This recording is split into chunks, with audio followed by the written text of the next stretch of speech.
Hello, and welcome back to the Post-Completion OPT video series. This video is going to look at your options after OPT. There are various actions that you can take before your OPT authorization period ends. One of them is if you decide to begin a new academic program. This could be here at UHCL or at another academic institution. In either case, this will end your OPT and you will be no longer authorized to do your employment as you currently have been doing. Your CVIS record may be transferred to another school as well during this time if you are doing an actual program at a different school. That again will also end your OPT. You can transfer out before your OPT ends or during your 60-day grace period. Complete the transfer out request on the ISD portal to initiate the transfer to another school. If you're continuing at UHCL for a new program, a new I-20 will be issued for you showing the new education level or program. Another option you have is to pursue a change of immigration status. This could be an H-1B visa or some other visa types. This is something that you can consult with your employer or attorney.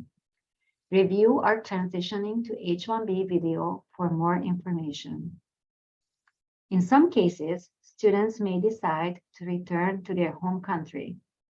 You want to do this within 60 days of your EAD card end date to not accrue what is called unlawful presence. Unlawful presence means that you have stayed past your eligibility or authorization to be in the United States, and that can lead to 5 or 10-year bars from entering to the US in the future. If you do something that violates your F1 status, keep in mind that will also end your OPT, and that can be a very unpleasant situation to deal with on top of already dealing with having a status violation. Keep that in mind and please do your reporting. Be on top of things. Ask us if you have questions to avoid any status violation. Students who earn their degree in a STEM field at UHCL and are getting close to the end of their OPT period may want to look at the 24-month STEM OPT extension. This extension is only eligible for students who are in STEM majors according to the Department of Homeland Security's CIP code. There is a list of majors eligible according to DHS for the 24-month STEM extension. The important thing to remember is that you must apply before your OPT ends in order to receive this extension. We do have a recorded STEM extension videos on our website for your review. This 24-month STEM extension slide here is only a brief review for you. Just remember that you can apply in the ISD portal about 110 days before your post-completion OPT ends. The end date of your OPT is the end date on your EAD card. USCIS must receive your STEM OPT application before that end date.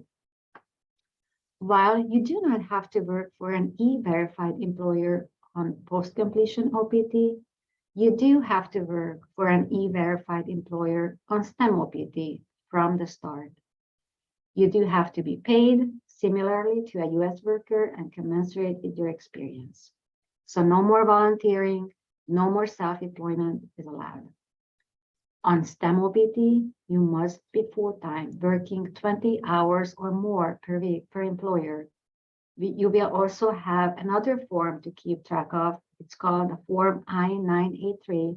This is a training plan that your employer and you must fill out.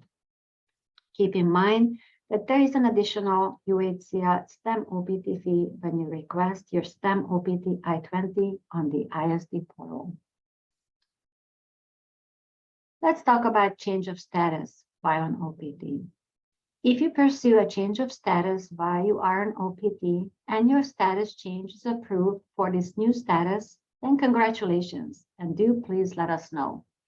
You can let us know by simply going to the ISD portal and filling out the immigration status change notification form. If this is happening to you, just let us know and we will get on top of processing that for you and having your CVS records updated to reflect the new immigration status. This is all we have for this video on the options after OPT. Please check out the other post-completion OPT video series. Thank you and goodbye.